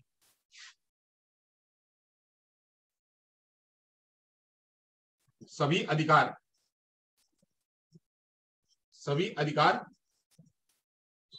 मिलने चाहिए, सभी अधिकार मिलने चाहिए। तो उसी को ध्यान रखते हुए यूएनसीआरपीडी के आधार पे फिर क्या आया, आरपीडब्ल्यूडी आया। आरपीडब्ल्यूडी और सारी बातें जो है डिफाइन कर दिया कि क्या कितना आरक्षण मिलेगा, कहाँ इनको क्या क्या इनका अधिकार है, तो पढ़ने का अधिकार, इनका जो है आने जाने का अधिकार, ट्रांसपोर्टेशन का अधिकार, रोजगार का अधिकार, नॉन डिस्क्रिमिनेशन का अधिकार, सब चीजों पर जो है बिल्कुल डिफाइन कर दिया गया, कितनी प्रकार की दिव्यांगताएं रहेंगी वो सब डिफाइन कर दिया गया। तो ये डिफाइन कर दिया गया यूमन राइट मॉडल के तहत। ह्यूमन राइट मॉडल कहता है कि किसी भी दिव्यांग व्यक्ति को कहीं से किसी प्रकार से वंचित नहीं किया जा सकता है, उनके जो है उनके लिए पूरा यूनिवर्सल बनाया जाना चाहिए, ताकि वह दिव्यांग व्यक्ति यहाँ रहे, चाहे वह देश जो है विश्व के किसी भी कोने में रहे, वहां एक जैसा ही उसको माहौल मिल पाए, तो एक जैसा उसको चलने का, रहने का, उठने बैठने का सब एक जैसा यूनिवर्सल मॉडल बनाने की बात जो है ह्यूमन राइट मॉडल में करी गई। तो ह्यूमन राइट मॉडल में क्या कहता है, एक बात और कहता है कि यहाँ पे इक्वल अपॉर्चुनिटी और इक्वल राइट देना चाहिए, इक्वल अपॉर्चुनिटी और राइट सभी को, जो एक सामान्य व्यक्ति को जो मिल रहा है, जो एक सामान्य व्यक्ति को मिल रहा है, यह जनरल है, तो ऐसे ही एक जो स्पेसिफिक व्यक्ति है, जो डिसेबिलिटी वाला व्यक्ति है, इसको भी वही समान मिलना चाहिए, जो चीज इसको मिल रही वही चीज को मिल रही है, दोनों को समान है, क्योंकि सभी क्या है, सभी ह्यूमन है, सभी दोनों ह्यूमन है, ये भी ह्यूमन है, ये भी ह्यूमन है, तो इसका अधिकार जैसे इसका अधिकार है वैसे इसका भी अधिकार है, तो उस अधिकारों को पूरा का पूरा करवाना चाहिए। तो पूरा करवाने के लिए बात है क्या, ह्यूमन राइट मॉडल। तो ऐसे ये traditional model, charity model, medical model, social model और ह्यूमन राइट मॉडल, ये जो है विकसित हुआ, और इसी के आधार पे अब जो है हमारा रिसेंट में जो मॉडल चल रहा है, वो मॉडल जो है वो किसको फॉलो करवा रही है, गवर्नमेंट या किसको फॉलो करवा रही है जो यूनिवर्सल रूप में, तो जो है ह्यूमन राइट को जो है फॉलो करवाया जा रहा है, और ये सारे दिव्यांग जो है वो दिव्यांग ह्यूमन राइट को लेकर के बिल्कुल सशक्त बन रहे हैं, बिल्कुल उनको इंपावर करने की बात हो रही है, इंपावर करने की बात जो है यहाँ पे चल रही है। तो ये हमने आपके सामने 5 मॉडल डिसेबिलिटी के प्रस्तुत किए। अब इसमें हर जगह पे जो भी खान पान है, रहन सहन, जितने भी जो है ह्यूमन राइट है, चाहे उनको कहीं वोट देने का अधिकार हो, चाहे स्वतंत्र रूप में रहने का अधिकार हो, चाहे चलने फिरने का अधिकार हो, खाने पीने का अधिकार हो, पढ़ने का अधिकार हो, हर प्रकार का अधिकार जो एक सामान्य व्यक्ति को मिलता है वह यहाँ पे भी मिलना चाहिए, और इसको सुनिश्चित करवाने का काम स्टेट गवर्नमेंट, जो है सेंट्रल गवर्नमेंट, या वहां पे जो डिसेबिलिटी कमिश्नर है वो, या वहां पे जो भी स्टेक होल्डर्स हैं वो, जो भी दिव्यांग लोगों के लिए काम कर रहे हैं एनजीओ, सारे लोग मिलकर के दिव्यांगों के प्रति, उनको सशक्त बनाने के प्रति जो है उनके मॉडल के आधार पर काम कर रहे हैं। तो ये जो है 5 मॉडल मैंने आपके सामने प्रस्तुत किया। चलिए अब यहां समझ लेते हैं कि दिव्यांगता का सामाजिक निर्माण जो कि अलग अलग रूपों में लोगों ने इसको पहचाना, तो उसको भी दूर किया गया, ये ह्यूमन राइट मॉडल ने उसको दूर किया। चलिए तो वो समझ लेते हैं।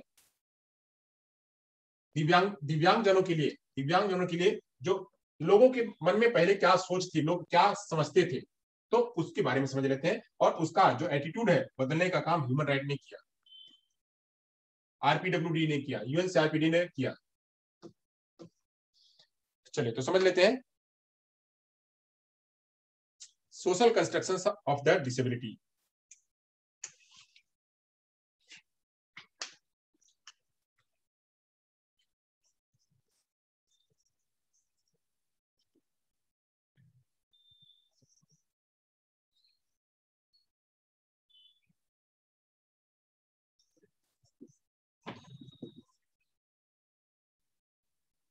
Social constructions of the disability क्या, तो दिव्यांगता का सामाजिक निर्माण। दिव्यांगता का सामाजिक निर्माण। तो इसमें जो है दिव्यांग लोगों को अलग अलग गतिविधियों में शामिल तो किया गया। दिव्यांग इस सोशल कंस्ट्रक्शन में जो सामाजिक मॉडल मैंने बताया, उस सामाजिक मॉडल के तहत लोगों को, दिव्यांग लोगों को बुलाया तो गया कि आओ आपका वेलकम है, बट वहां पे उनको पूरा का पूरा अधिकार नहीं दिया गया, पूरा का पूरा अधिकार नहीं दिया गया। उनका जो है उनका आत्मसम्मान प्रभावित होने लगा।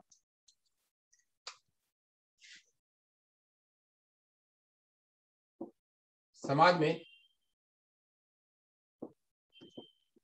जोड़ा गया, परंतु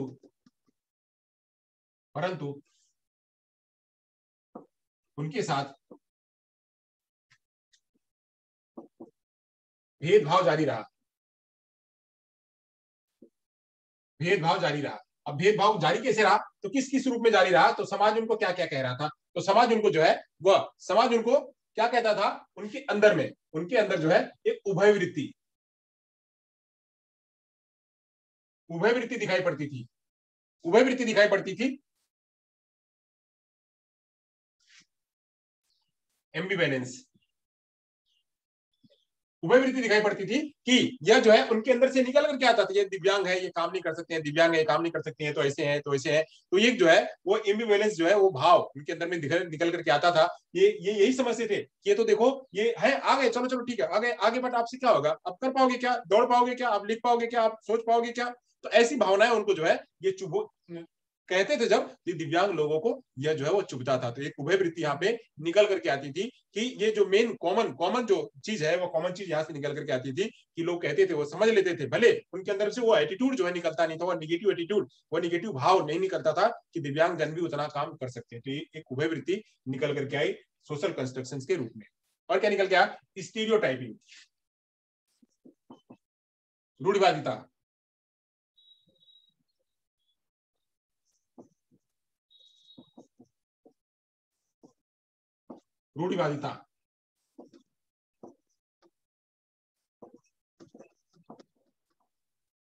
स्टीरियोटाइपिंग, ये भी निकल के आया।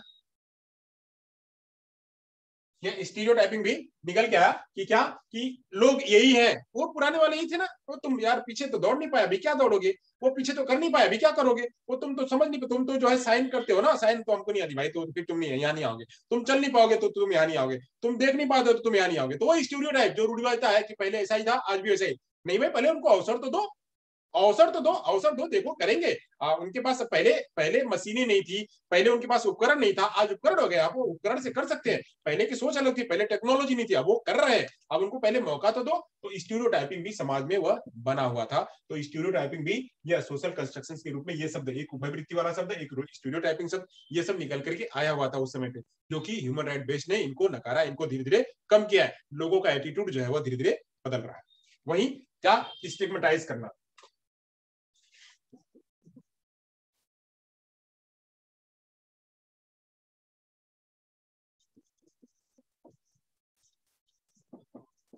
गलत शब्द प्रयोग करना, स्टिग्मेटाइज करना,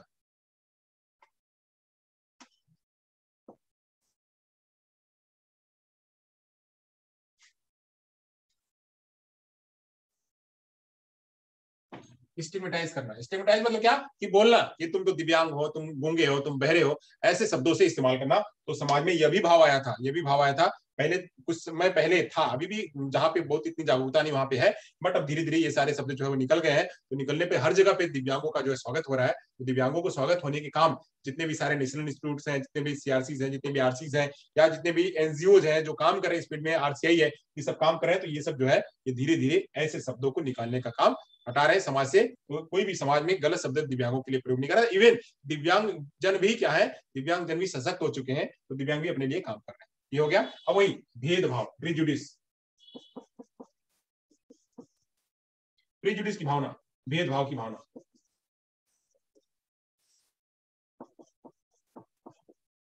भेदभाव की भावना भी जो है निकल के आई हुई थी। डिस्क्रिमिनेशन,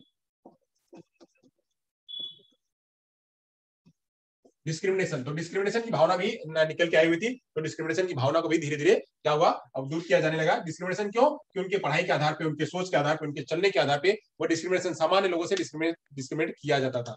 वहीं इवन दिव्यांग लोगों में भी कोई माइल्ड है, कोई मॉडरेट है, कोई सीवियर है, तो उनके आधार पर भी डिस्क्रिमिनेट किया जाता था। इन सभी को दूर करने की जो है वह भावना धीरे धीरे ह्यूमन राइट बेस्ड मॉडल में यह आई है। जब से हमारा पीडब्ल्यूडी एक्ट बना है, जब से लोगों में और ज्यादा अवेयरनेस होने लगी है, जब से ज्यादा प्रोग्राम होने लगे हैं, सेंसिटाइजेशन प्रोग्राम होने लगे हैं, चाहे वो पेरेंट्स हो, चाहे दिव्यांग हो, चाहे समाज हो, सारे लोग जब से जागरूक होने लगे हैं, तब से इन सब चीजों में गिरावट आने लगी है, ये सब चीजों में कमी आने लगी है। लोग अब संस्कारी शब्द जो है वो इस्तेमाल करने लगे हैं, जो दिव्यांग शब्द है वो सब इस्तेमाल करने लगे हैं। तो ये सब चीजें जो है वो समाज में निकल करके आई। तो मैंने इसके बारे में आपको चर्चा करी। अब यहाँ बात कर लेते हैं कुछ जो है, कुछ पहचान कर लेते हैं कुछ ऐसे पॉइंट्स हैं जो कि दिव्यांग जनों के लिए वह सही नहीं थे और सही नहीं है, उनकी पहचान भी है, उसको दूर करने की बात जो है होती है।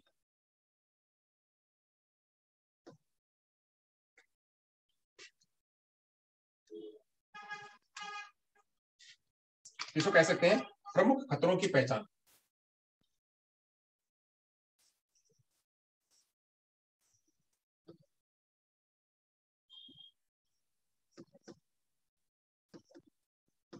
कुछ ऐसे पॉइंट्स हैं जो कि दिव्यांग जनों के लिए सही नहीं है, तो उनकी पहचान करिए। तो क्या क्या है? तो यहाँ पे जो लोगों के अंदर में, जो दिव्यांग लोगों के अंदर में, या फिर जो बाहर के लोगों में है, उनके अंदर में अंडरस्टैंडिंग की कमी है, लैक ऑफ अंडरस्टैंडिंग।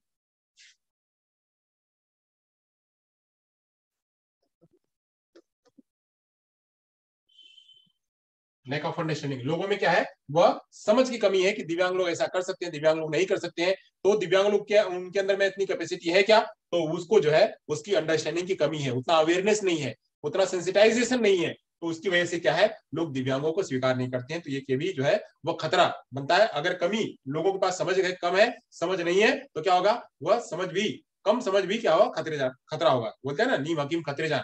तो नीम हकीम खतरे जान, अगर कोई कम समझदार व्यक्ति जो भी इसमें काम करने लगा, तो भी क्या होगा, वह खतरा होने लगेगा। कोई छोटा सा जानने लगा और वो जो पूरा का पूरा दिव्यांग लोगों के लिए काम करने लगा, तो ऐसा भी नहीं है। वो पूरा अच्छी तरह से ट्रेन होना चाहिए, तभी वो दिव्यांग लोगों के बीच में काम कर सकता है। तो ऐसे लैक ऑफ अंडरस्टैंडिंग, कम समझ भी जो है खतरा बनती है। ठीक है, एडजस्टमेंट प्रॉब्लम।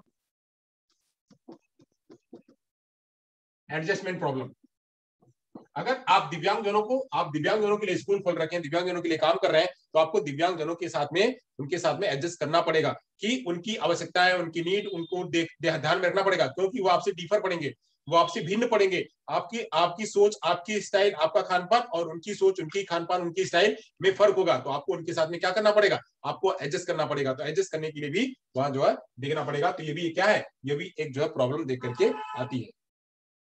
उनको आइसोलेट करना,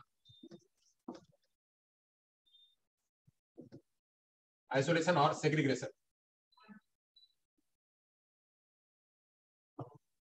उनको अलग करने की भावना, भी जो है कि अभी कि आप इनको अलग कर दिया, उनको अलग बैठा दिया, उनको अलग कर दिया, तो ऐसे अलग करेंगे तो आप इन दिव्यांग जनों के साथ में काम नहीं कर पाएंगे। तो ये भावना ये भी है। वहीं लैग बिहाइंड, इनको पीछे रखते हैं हमेशा, क्या, पीछे पीछे रहो, हमेशा हमारे पीछे रहो। तो पीछे नहीं, उसको आगे करोगे, तो लोग उसको जानेंगे। जब उसको आगे लेके आओगे तो जानेंगे। पेरेंट्स हो गया, पेरेंट्स क्या करता है, या उसके घर वाले क्या करते हैं, स्कूल वाले क्या करते हैं, या समाज वाले क्या करते हैं, अगर दिव्यांग बच्चा उसको पीछे, चलो पीछे रहो, हम तुम्हारा काम करा देते हैं, तुम्हारा काम करा देंगे, तुम नहीं हो। अगर भैया वो खुद अगर आगे आएगा तो अपने काम के प्रति जागरूक होगा, वो अपना खुद समझ पाएगा, उसको भला बुरा अच्छा खराब ये सब उसको पता चल पाएगा। तो उसको लैग बिहाइंड भी ये प्रकार की क्या है, वह ये मुश्किल है। तो लैग बिहाइंड भी नहीं करना। इनको एक्स्ट्रा बर्डन समझना,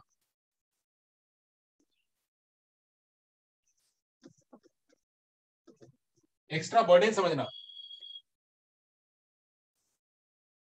एक्स्ट्रा बर्डन समझना या एक्स्ट्रा बर्डन की फीलिंग, यह भी जो है वो क्या है, यह भी एक खतरा है। यह भी एक खतरा है कि इनको हम एक्स्ट्रा बर्डन नहीं, हमारे पास ये जितनी भी डाइवर्सिटी के लोग हैं, इन सारे डाइवर्सिटी को हम एक रिसोर्स के रूप में समझें, सारी डाइवर्सिटी को एक रिसोर्स के रूप में समझेंगे, तो क्या होगा, ये बर्डन ही होंगे हमारे लिए, ये हमारे लिए अवसर होंगे।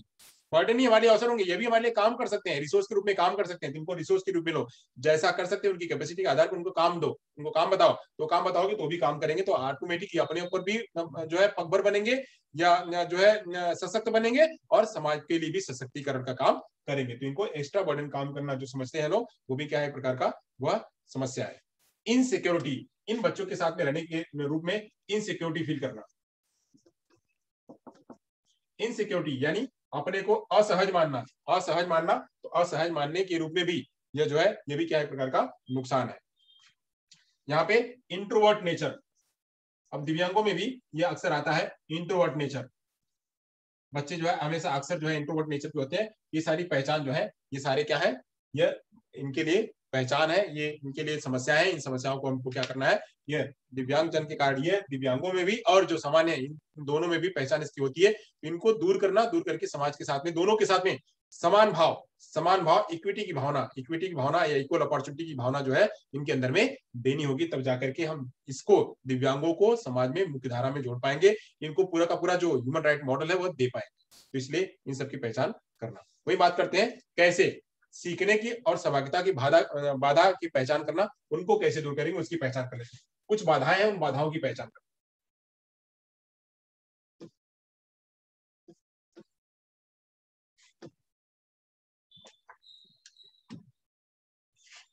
सीखने की बाधाओं की पहचान,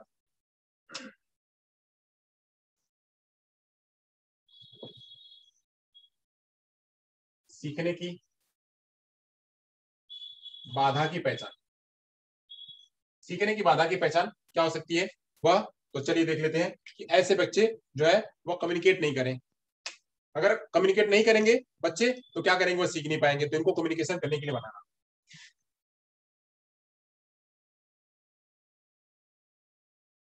संप्रेषण में अक्षम, तो इनको सक्षम बनाना। जहां पे संप्रेषण करने में अक्षम है तो उनको सक्षम बनाना, या वह साइनेस है उनके अंदर में, बात नहीं कर पा रहे हैं तो उनको सक्षम बनाना कि भाई करो, थोड़ी बात करो बट करो। साइन में बात कर सकते हो करो, ब्रेन में ही बता सकते हो करो, बोल करके बता सकते हो करो, चाहे जैसे बता सकते हो वैसे करो, एक्सप्रेशन करके बता सकते हो, ड्राइंग करके बता सकते हो, बताओ, जैसे बता सकते हो वैसे बताओ। तो इनको प्रमोट करना, इनको प्रमोट करना, मोटिवेट करना कि तुम कर सकते हो। वही क्या और कहां बाधा आती है, तो लैक ऑफ सपोर्ट की,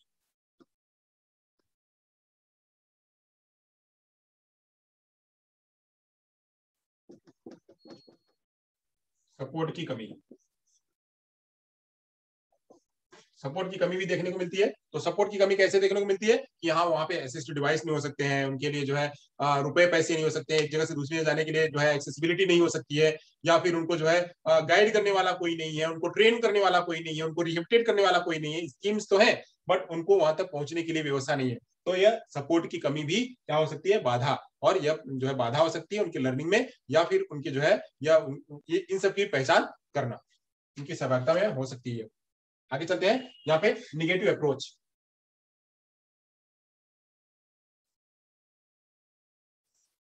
नकारात्मक धारणा, नकारात्मक धारणा, निगेटिव एटीट्यूड या नकारात्मक धारणा की बात कर सकते हैं कि ये बच्चे कर नहीं सकते हैं, कर नहीं सकते हैं। ये भी एक प्रकार की क्या है, बाधा। इस बाधा को दूर करना, दूर कर देंगे तो क्या होगा, इन बच्चों को हम सीखने में और सहभाग करने में हम जो इनको जोड़ सकते हैं, सीखने में और सहभाग करने में इनको जोड़ सकते हैं, ताकि ये पूरा अच्छी तरह से अपनी पोटेंशियल के आधार पर कर सके। जो है वह पुअर डिजाइन, यानी खराब तरीके से निर्मित भवन,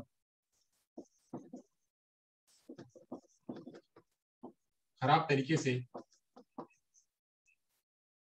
निर्मित भवन।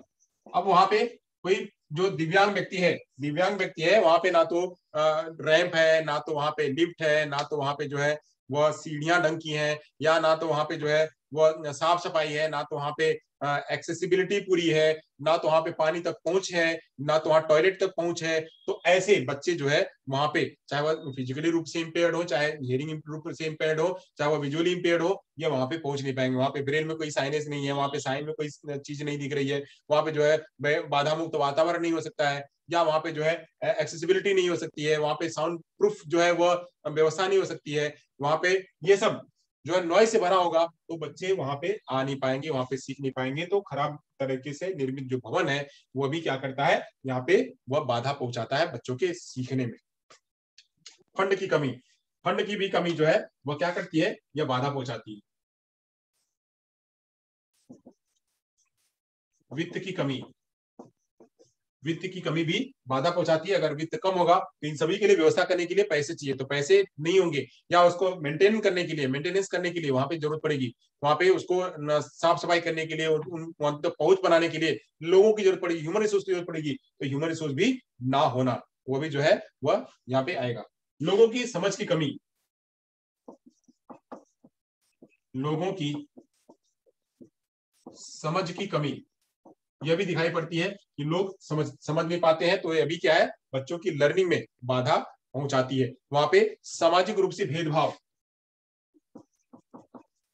सामाजिक भेदभाव, सामाजिक भेदभाव ही क्या करता है, वहां पे वह लोगों के लिए परेशानी का सबब बनता है। सामाजिक भेदभाव ही, इमोशनल प्रॉब्लम, सामूहिक समस्या कि अपने बच्चे को कैसे छोड़ेंगे, हमारा दिव्यांग बच्चा वहां कैसे जाएगा, वो कर नहीं पाएगा, वह नहीं कर पाएगा। तो ज्यादा इमोशंस हो जाना, बच्चे के प्रति ज्यादा लगाव भी हो जाना, वह भी उसके लिए क्या है, वह लर्निंग करने में बाधा पहुंचाएगा। तो कि हमारा बच्चा ज्यादा, उसको ज्यादा भी मतलब इनसिक्योर फील कर लेना कि बच्चा वहां जाएगा तो कैसे करेगा, हम नहीं रहेंगे तो कैसे करेगा। नहीं, आप नहीं रहोगे तो बच्चा को पहले करने तो दो। तो ये चीज भावना उनके अंदर में विकसित करना। तो ये सब सारी व्यवसाय जो है ये क्या है, यह बाधाएं हैं। इन बाधाओं को पहचान करना और पहचान करके दूर करना, दूर करने की हर संभव कोशिश करना। ज्यादा अगर आपके पास बहुत ज्यादा रिसोर्स नहीं है तो जितने रिसोर्स हैं उन रिसोर्सेज में भी आप इस तरह का वातावरण क्रिएट कर सकते हैं कि दिव्यांग बच्चे भी वहां पढ़ सके और वो भी उनका वेलकम कर सके, उनके लिए भी ये सारी सुविधाएं मिल सके। ये सब चीजें थी क्या, व्यवसाय। तो आज हमने आपके लिए क्या क्या मैंने समझाया हुआ है। तो आपको मैंने ICIDH बताया, फिर मैंने आपको जो है डिसीज बताया, इंपेयरमेंट बताया, डिसेबिलिटी बताया, हैंडीकैप बताया, फिर मैंने आपको मॉडल्स बताए। तो मॉडल्स में मैंने आपको ट्रेडिशनल मॉडल बताया, और उसके बाद चैरिटी मॉडल बताया, मेडिकल मॉडल बताया, सोशल मॉडल बताया। सोशल मॉडल बताने के बाद फिर मैंने आपको ह्यूमन राइट मॉडल बताया। फिर मैंने आपको समझाया कि इन बच्चों की पहचान कैसे कर सकते हैं, कि जो जो बैरियर्स हैं वो बैरियर्स को कैसे कर सकते हैं, जो जो थ्रेट्स हैं उन थ्रेट्स को कैसे पहचान सकते हैं, बैरियर्स को कैसे पहचान सकते हैं, वो दूर कैसे उसको कर सकते हैं। इन सब के बारे में मैंने आपके सामने चर्चा करी। तो आज का जो यहाँ पे इम्पेयरमेंट, डिसेबिलिटी और हैंडीकैप का जो चैप्टर था, जो लेसन था, वो यहाँ पे समाप्त होता है। चलिए।